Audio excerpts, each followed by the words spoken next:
Hey everyone, welcome to Mountain Beast Mysteries. In today's video, I wanted to talk about my favorite piece of Bigfoot evidence ever captured, and that's the Patterson footage. The Patterson footage has stood the test of time. It's never actually been proven to be a hoax or anything else, really. What I see when I watch that footage is a living, breathing creature. I personally don't see a costume. And I've seen a lot of crappy Bigfoot videos, a lot of crappy hoax videos, a lot of videos of things that are just not Bigfoot, misidentifications, things like that. But when you watch the Patterson footage, it looks like a living, breathing creature. It doesn't look like something that is in a suit. It looks like it's alive, and it's big, and it's massive, and it walks in a very strange way. It's interesting, I was trying to find examples of Bigfoot footage prior to the Patterson footage. I couldn't really find anything. But if you guys know of any Bigfoot footage that came out or was released before the Patterson footage, let me know in the comments, because the thing is, the Patterson footage is so old, and it's that prime piece of footage. It looks so good still, and it hasn't been disproven. If for someone to create a suit of that caliber as the first piece of Bigfoot footage to ever be released, if they were hoaxing it, they really did a great job. Back in those days, the technology and the, I guess, different methods of costume making didn't allow something like that to be made. When you look at the Planet of the Apes movies, you see those apes, they look really, really bad. Really, really bad. They look like costumes, and the masks, they were amazing for the time, right? I'm pretty sure they won Academy Awards for costume design in that movie, but they nowadays look really bad, and they don't look anything like the Patterson footage. They don't look close to the Patterson footage to me. Some people would argue that. A lot of people would argue still that the Patterson footage is a hoax, and some people will say that it's been proven to be a hoax, but it actually hasn't. It actually hasn't if you really look into it. Now, I don't really want to get bogged down in the events of what happened with the Patterson footage. We've all heard, the story many times, and if you want to look into how the events transpired of the recording of that footage, there's plenty of other videos out there. But I just want to say that the Patterson footage, if it is genuine, which I believe there's a genuine breathing creature in that video, then that means that Bigfoot is real, right? And for someone like me who hasn't seen Bigfoot, who likes to sit on the fence and say, well, I can't say for 100% certainty that Bigfoot is real because I haven't seen one. I like to say that a lot, I'm not going to lie. But when I see that footage, I am convinced that that is a Bigfoot creature. Therefore, Bigfoot has to be real, right? I should believe it. And then there's other things too, like listening to Jeff Meldrum's presentation on the Patterson Gimlin film. That presentation, when I saw that, was even more convincing. It just solidified it as being real for me, because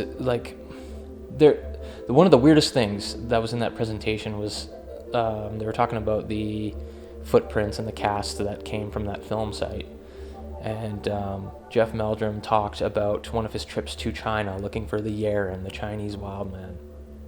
And they had found tracks in China that almost exactly match the tracks of Paddy, in shape, and they had the mid-tarsal break and everything like that. They were almost identical. Obviously not exactly, because they would be from two different creatures, but definitely from something of the same family of animal, the same species maybe. I don't really know, but they were shockingly similar, and it was just kind of eye-opening. It's man, this thing really is being seen across the world. It is also possible that, somebody in China got a hold of, replica track casts of Paddy, because there are lots of replica track casts of Paddy floating around out there, and then made fake footprints, or, took that footprint and maybe created a design of another one that was very similar and made fake tracks. That is possible. But it didn't appear to be that way, and it didn't fool Jeff Meldrum. So it seems to be that, the Patterson creature is something that is real, is a Bigfoot creature, and other Bigfoot creatures that have been spotted out in the wild or have left track evidence out there have had the same footprints as, Paddy. I think that's pretty crazy. It just seems weird how one of the most early pieces of Bigfoot evidence has all these amazing details in it that most people never even think of. Obviously, like Patty's chest is swinging around, you know, and I guess the legs, the way it walks, the legs they never lock out, they never go straight, they're always bent. And that's a very weird thing to do. I guess maybe if somebody was in a costume and it was kind of cumbersome and weird to walk in, that maybe they would be forced to move their legs in a certain position. But it is a really awkward way to walk, you know? And then when you look at certain elements of the video, you can see incredible muscular definition in the glutes, in the legs, in the back. Like if you look at this still here, look at the muscular back. Look how real it looks. It doesn't look like a costume. For Patterson and Bob Gimlin to you know, have a costume like this on hand, or I can't imagine really anybody making a costume of this caliber, to be honest, but it just doesn't seem like Patterson would have been the guy to be able to acquire a costume like this. I don't think he had that much money. And something like that probably would have cost a lot of money, especially if it was done in Hollywood. I really struggle to believe that it's a costume. And I know lots of people here feel the same way. A lot of people nowadays think the Patterson footage is real. That is a Sasquatch. So if the Patterson footage is real, Sasquatch has to be real, right? And if the Patterson footage is real, and if Patty is real, then that is a prime example of what we should be looking for. That's what Sasquatch looks like, a female Sasquatch at least. And that's that. That is it.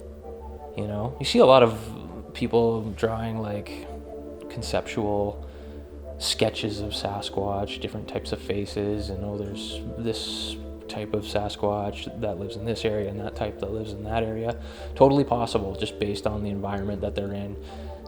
There's different kinds of like deer or bears in different parts of the country, right? So you could probably assume that, you know, there's Sasquatch that look different from different areas, you know? So just kind of based on where they are and how they're adapted to those environments and whatnot. And also, like, just individual to individual would look different, you know, just like people, right? Every person looks different. So, but more or less, in a more general sense, that is what we are looking for out in the wilderness, is a creature that looks like Patty. Doesn't really look too aggressive. Like, as far as behavior goes, she's just kind of hurrying along to get out of the area, but not like making a weird mad dash for like cover, which is odd. It's kind of a weird way that she's walking away. A lot of people think that she's hiding young ones there, and why she's walking like that is because she's trying to draw the attention of Patterson and Gimlin away from the young ones, which is a smart thing to do. And there are, you know, little still frames in the video where you can kind of make out what look to be faces but are most likely pareidolia. It's really hard to say, like, because little ones weren't actually seen, you can't just say that she was protecting young ones, right? And I don't think there was any tracks of any young ones either, or any other evidence found. But the crazy thing too is that, like, this area where Patty was filmed has been, like, searched with a fine-tooth comb after. Like, they really went through that area and studied it and looked at all the tracks. It wasn't just one or two it wasn't just one or two tracks, it was a lot of tracks. It was a trackway that went on for a while, and lots of examples of casts were made, which is amazing. So you got the best piece of footage, you got amazing tracks that haven't been debunked either, that appear to be real, you know. It's the best piece of evidence out there. I wish it was longer, you know. I wish they would have maybe chased after it and got more footage, but I mean, they did good with what they had. Being on a horse, having to get off of the horse, pull out the camera, the 16mm film camera, and then get focus and get an actual shot of this thing. Incredibly lucky. It's also not like they just showed up that day and were able to film Bigfoot. They were out in the bush for weeks prior to that being filmed, with the goal of making a Bigfoot documentary, with the hopes of maybe catching one on film, and they were in the right place at the right time. You know, a lot of people can argue that, you know, they wanted to get rich off Bigfoot, so, oh, coincidentally, they're making this Bigfoot film, and they get it on video, you know, which realistically is kind of suspicious, but it doesn't look like a hoax. It doesn't look fake. It looks real to me. And I want to know what you guys think about this. How many of you think that Patty is real? Do you think it's fake? Where did you hear that this has been disproven? You know, let me know in the comments down below. Let me know what the most convincing parts of the footage are to you. If you can scour the internet for like footage of Jeff Meldrum's presentation on the Patterson footage, you should do it, and you should watch it because it's amazing. It's a really convincing, well thought out scientific presentation on Patty, and it just solidifies everything.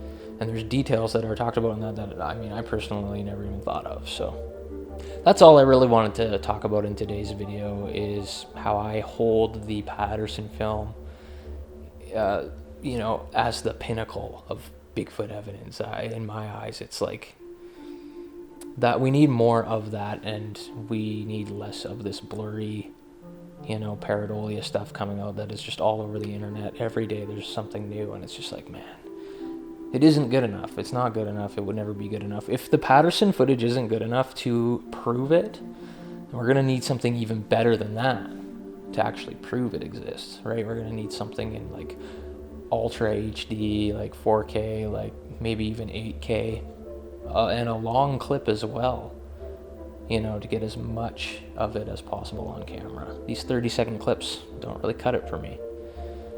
So I don't know, that's my goal, at least every time I go out into the wilderness, is to try and get that perfect shot of one of these things. And is it possible? Yes, I think it's possible, but it might take me my whole life, and it might not even ever happen. So I guess we'll see. That's all I wanted to talk about in today's video. We'll see you next time on Mountain Beast Mysteries.